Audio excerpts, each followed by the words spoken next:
Hi, this is JP LaForest from chainmailart.com.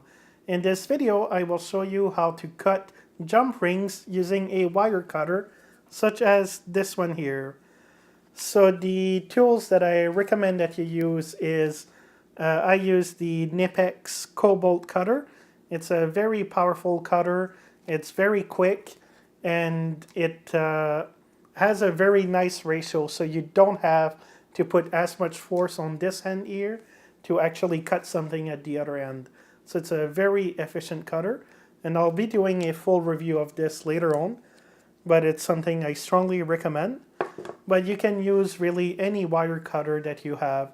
It can be a diagonal slip, it can be aviation snips, and depending on the material that you use, you're gonna need something either more powerful or not. And with the technique that I'll be teaching, I strongly recommend a vise grip. And the reason for that is I'll be taking the coil and expanding it before we begin. And you could do it with a pair of pliers, such as something like this, but really the amount of force that you need to actually hold it closed, with the vise grip, you just use the screw at the end here, and you screw it tight, you hold your coil like this, and the vise grip is going to hold it for you. And then you just use the vise grip as a handle as you pull. And once you're done, you just use the little lever here, and the vise grip opens up magically. So the technique that I use to cut the rings is I start off by expanding the spring. And the reason for that is that opens up the rings. So after they're cut, they're ready to assemble. You don't have to first open the rings, then assemble them, and then close them. If you expand the whole spring first, it only takes you maybe like 10 seconds to open up a full spring. And that allows you to open over 500 springs in a very short amount of time. So you're going to be saving some time down the road when you come to assembling the rings together. Alright, so this first step is something that not a lot of people do, but basically you take your spring, which is like this, and you attach the vise grip at the end of it, as you see here, and then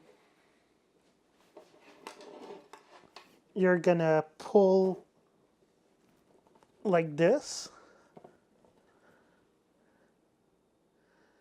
and you're gonna want to create enough space in between each ring so that you can slide a little ring here. Now if this is your first ring and that you don't have any rings yet, you just take this section here, and as you can see here, it's really tight.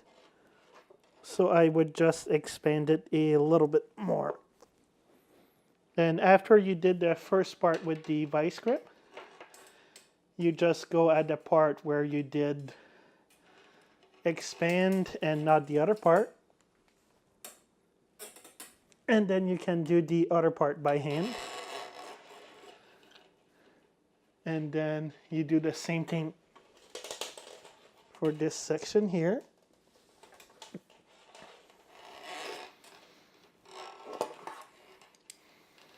And then the end part, you're probably going to need a vise grip.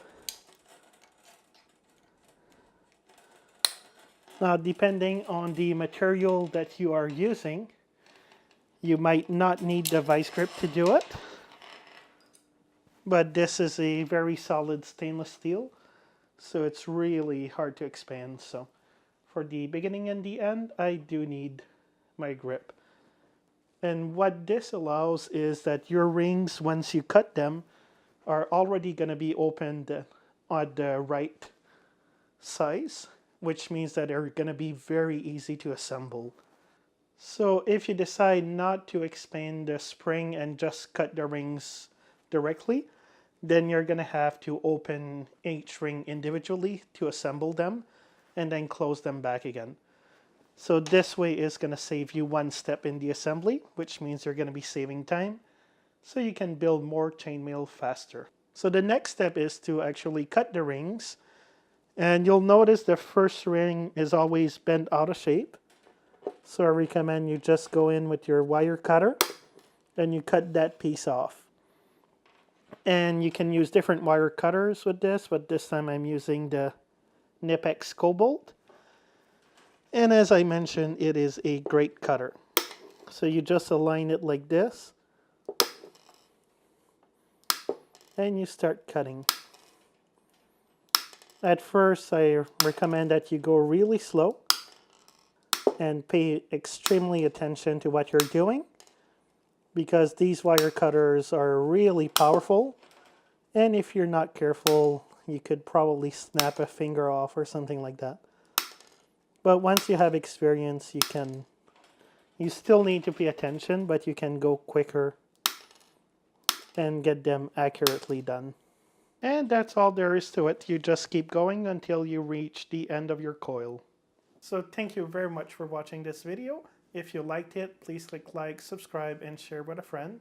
If you have any questions, comments, or suggestions, please leave them in the box below. Have a great day, and I'll see you next time.